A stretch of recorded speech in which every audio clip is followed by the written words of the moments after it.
USA soccer fans were out in PB today. I have a look at their reactions to today's win. From Naval Base to the host of NASCAR races, these drivers have started their engines. Planting seeds of hope for families who rely on the San Diego Food Bank.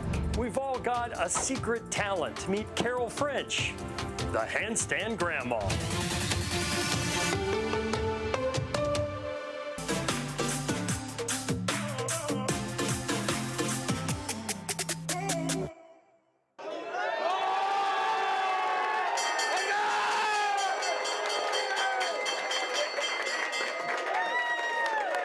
I love America. This is a great team. They're playing really competitively. Australia's trying. You know, it's a great game, but USA's winning. The USA is winning indeed, advancing to the knockout round of the FIFA World Cup following a shutout win over Australia, and fans across San Diego could not be more excited. Good evening, and thank you for joining us. I'm Carla Chiquetto. I'm Marcella Lee. Fans were out in full force today cheering on Team USA.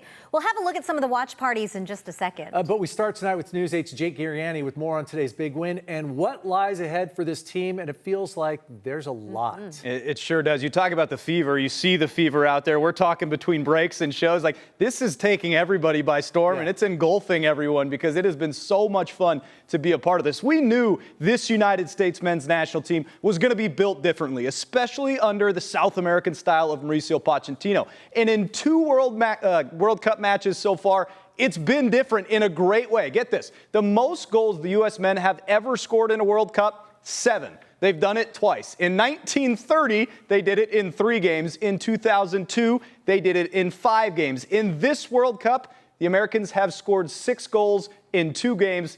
And counting, of course. Today, a 2-0 win over Australia, and they did it all without probably their best player, Christian Pulisic. Without Pulisic, Mauricio Pochettino decided to do things differently, and just 11 minutes in, his approach paid off. The U.S. was putting pressure on. They forced an own goal on the Aussies to take an early 1-0 lead, and then just before the half, the Americans would add another off a set piece. Alex Freeman headed in a deflected ball. The USA would hang on to that 2-0 advantage throughout the entire match and win by that score. So here's an updated look at Group D. With the victory, the Americans are through to that knockout stage. Looking ahead to tonight's match between Paraguay and Turkey, if Paraguay wins or draws against Turkey, the Americans will officially top Group D, and that is huge. If they do win the group, the United States will get to stay on the West Coast for the knockout rounds all the way through the quarterfinals if they make it that far. Here is the head man, Mauricio Pochettino, on that great American crowd. Today, even if I am not American, after the game, I was emotional because I think the atmosphere was amazing. The fans were amazing. The warm reception, in the way that they support us, and in the way they celebrate the victory, they make it feel very emotional. And so here is what lies ahead for the Americans. This match will be back in Los Angeles Thursday, June 25th, 7 p.m. Turkey against the United States. And really, depending on what happens tonight between Turkey and Paraguay, we'll see what the Americans decide to do. If they've already wrapped up that group, then you have the conversation of what is rest between rust and all that. But, I mean, from this point forward, it has been so exciting. It feels different, at least for me, than it's ever felt before with the United States men's national team. Yeah. For me, I grew up playing, been watching all my life. It is different. Yeah. It has a different form, different athletes, different depth. It is a new day. And for the rest of us, it's amazing and fun to watch. Yeah. Thanks so much. And a reminder, we're covering the World Cup on the CBS 8 app. Stream it now. But first, we got some fan reaction. Let's head out to News 8's Alex Cheney. Alex, people started gathering many hours ago for this noontime game. What's it like out there? Marcella, the atmosphere is still electric here in PB. Yes, the USA game ended hours ago, but people here at 710 Beach Club still having a great time. They are watching Brazil take on Haiti right now. But yes, so much excitement for the USA game earlier today. Take a look.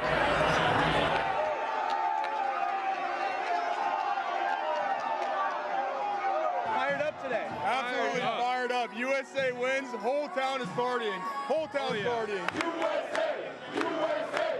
USA! I'm feeling good. I'm feeling good. Like, the guys are fired up. We're playing good. We'll take on anybody. Very excited to watch USA. Very excited to be here, and we just love PB, love San Diego, love the USA men's soccer team. Woo! I feel amazing. I feel like the USA is going to go all the way. USA! USA! USA! Albertsons, the grocery store, $20. That's it. I've been wanting a big hand like this, and today was a great day to bring it out. USA! USA! USA! Very fun afternoon in PB. All of these bars in this area, they were just lined up out the door. Some of them going 2 blocks back just to get in to be with everybody to watch the USA. We're going to keep the excitement going for USA's next game against Turkey this upcoming Thursday. Back over to you guys. More games for the fans to watch tonight. Alex Cheney reporting for us. Right. Thanks, Alex. And a reminder, we're covering the World Cup on the CBS 8 app. Stream now on your phone or TV for free.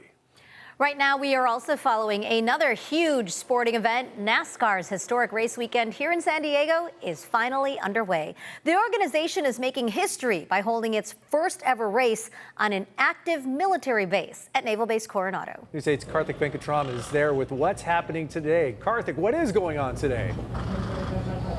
All right, well, what's going on in my neck of the woods is we're in the Cup Series garage. Let's walk, let's talk, let's have a beautiful day. It's a beautiful day out here at the Naval Base Coronado. Well, they turned a military base all the way into a NASCAR racetrack. A lot of fun. You can see all these cars being worked on. First time the Cup Series drivers were able to go out there, practice, got 50 minutes today.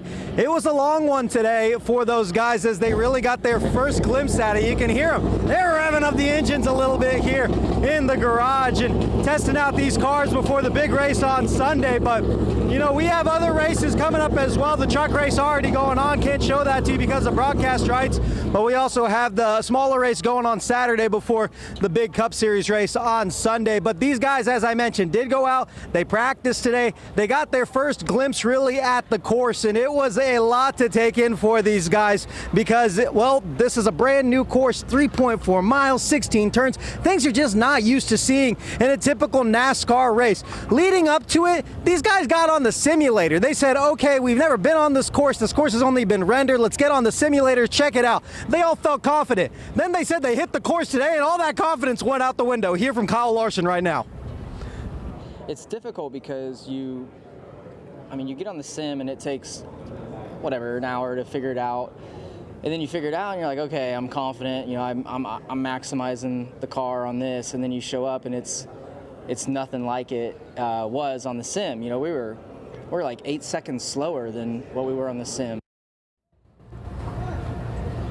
You're looking at Kyle Larson's car right now as they're getting that worked on and getting ready to go. They said 50 minutes just was not really enough to get a good feel of this course. I think a lot of the drivers are a little concerned about what the turns may provide, how challenging that's going to be for something they've just never really seen before. A really unique course here on a Naval Base, but I'll tell you, it's a really cool atmosphere. You get to see a lot of fans out here showing a lot of excitement, and the way they've transformed this thing to be a sporting event is just really cool, guys. Interesting, though, Karthik, because it's a new experience for all the drivers. So perhaps leveling the playing field a little bit, leveling the race course. Yeah, we'll see. They've done street courses before in Chicago, and they've been drivers that performed well, better than others in cities, but this is unlike anything else, and 3.4 miles and 16 turns is an absolute beast, a behemoth for these guys. We'll see who comes out on top. Can't wait to see it. Thanks so much, Karthik.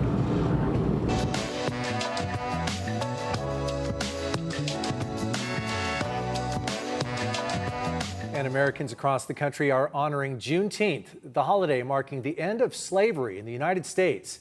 From Milwaukee to Pittsburgh, people are commemorating the pivotal moment in our nation's history.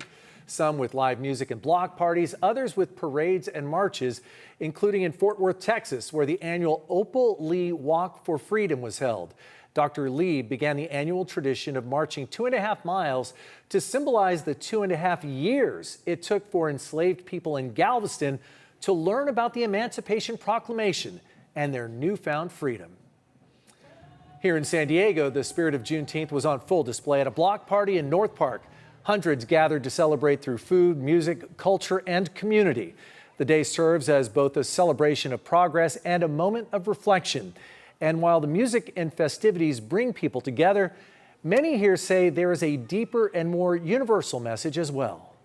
Can all come together as one, right? And we know that this is something that happened in the past, but we can always fix whatever is going on for the future.